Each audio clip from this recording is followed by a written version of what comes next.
Okay, the interesting thing about the $20 bill is that became almost a one-person activity, right? Everyone was watching as two people raced toward that $20. That was entertaining. You didn't feel much pressure. I'm not doing it. I'm not going there, right? A bunch of people, probably 100 people, raised your hand and said you'd like the 20, but that was little effort, right?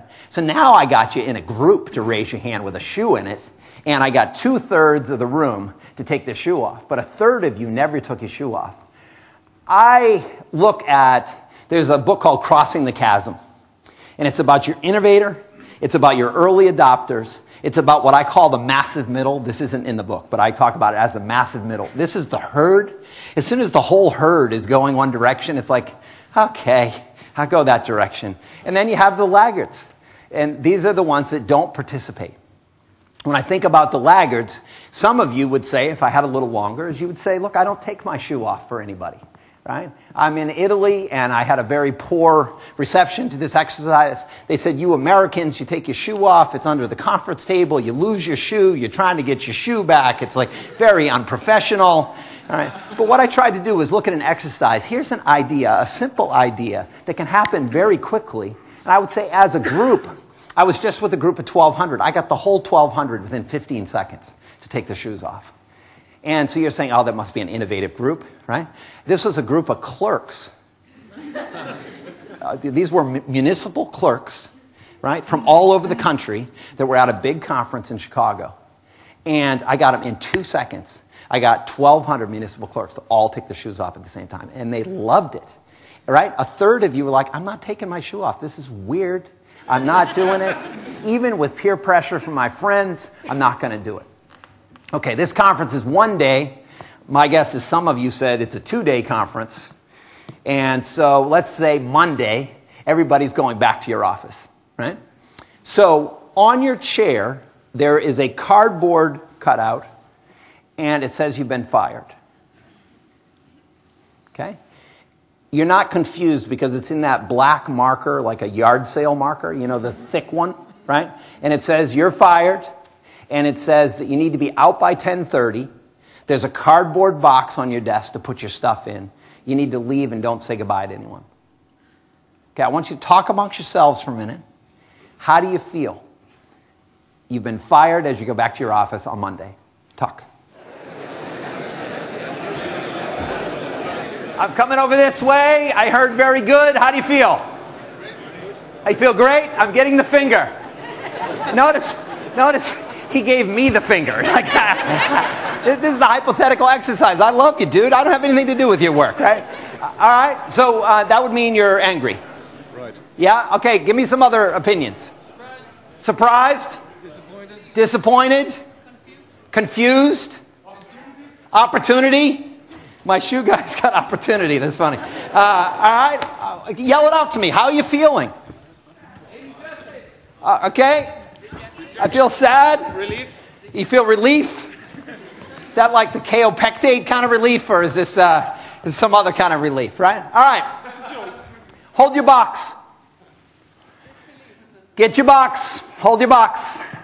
Okay, you're walking out to the parking lot. Who's in the parking lot? The Range Rovers and you. All right, okay. What's in your box? An amazingly small amount of stuff is in the box. Yeah, this is one of the incredible things you realize about work, right? So you look in the box, there's a couple pictures of your family, there's 2 folders because you had to steal 2 folders because you just had to do it, right? What else is in the box? You might as well not be carrying the box, right? So you put the box down on your car and you're like, there's not even anything in the box, and there's an envelope on the outside of the box, right? So you open the envelope. It says you've been replaced by a 22-year-old guru. Do you know the word guru? Spell it with me. G-U, guru, right? Okay, you've been replaced by a 22-year-old guru who's going to do your job, who's starting on Monday, right? How do you feel now? You're in the parking lot, you're by yourself.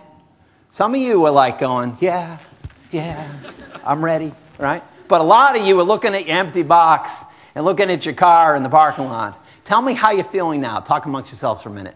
You're being replaced by a 22-year-old. Hold on. Talk to you. Talk.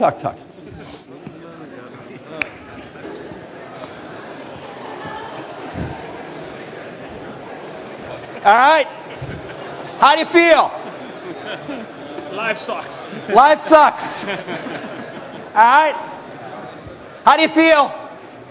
Come back to me. How do you feel right now? All right, don't really care. You know, it's interesting. Some of you are 22. It's a 17-year-old that got your job, okay? I heard the lawyer. I was hoping it would be my son. I was hoping to be your son. Yeah. I'm sorry. No, it's not. So somebody said the lawyer. Who wins when you call the lawyer? The lawyer, right? Nobody else wins. What do you do when you go into your next job interview? And the person says, so tell me about your last job. You say, no worries, I'm suing the bastards. How do you think that interview goes over?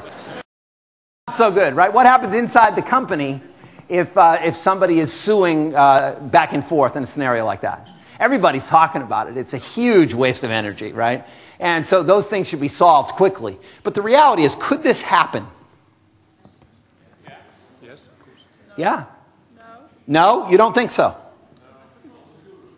You suppose? I think it was because I was screwing the boss's wife. Sometimes just things come out in the room. He said sometimes it's because I'm screwing the boss's wife.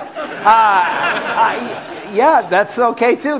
You probably won't get that action anymore though because you're fired from the company. It just won't be convenient. There'll be another guy.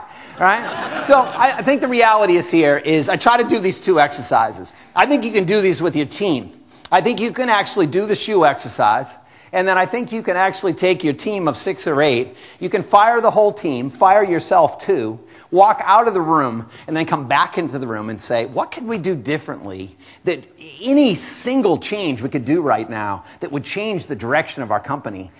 We're all in charge of ourselves. We want to be free agents. If we had the ability to actually change our company and we could do it, why not? Why couldn't we raise our hand and say, look, I've been training for months. I see new ideas for our company. We can make these changes. It sometimes takes an act like being fired before you even realize that you're alive. But why do you want to wait until you get fired before you really have those endorphins flowing and that anxiety? You have a lot of people out of work here right now. Right? 11% of the population. We have about 9% of the population in the United States is out of work right now. This is a bad situation when it happens to you, but don't let it happen. That's about being an entrepreneur. Pick a big market around your idea. One of the things that you can do right now is you kind of have a clean slate. What are the ideas that you could have here in the city that could be big ideas? One of the things I looked at, I was approached by a man and a woman at Yale University. And I was at Monster. And they said, we have an idea for Monster. We want to hire people for the orchestras across the country. It's like, okay, so the business plan was about this thick. They had me sit down with them and go through it. I said, how many orchestras are there in the country? Right? There are about 100 viable orchestras. Right? People are in each orchestra. About 100, somehow employed by the orchestra, right? So how many people are we talking about here? Very small market, right? So I said, how is a job opening created in an orchestra? Somebody dies. You're playing along and then someone's like, Jimmy. Number 3 trombone just dropped off. Right? That creates a job opening for a trombone player, right? So the reality is that a good business? And when people are thinking about business ideas, you just think, that's an awesome idea. Remember to think of how big it is. Monster is a $200 billion opportunity. Eons, in the United States, there are 78 million baby boomers. And the only product we have for that whole group is AARP, which is the American Association of Retired Persons. There isn't a new brand that's featuring for this group. I'm having a hard time convincing this generation to try something new, but I'm not done trying. And I think there will be an opportunity.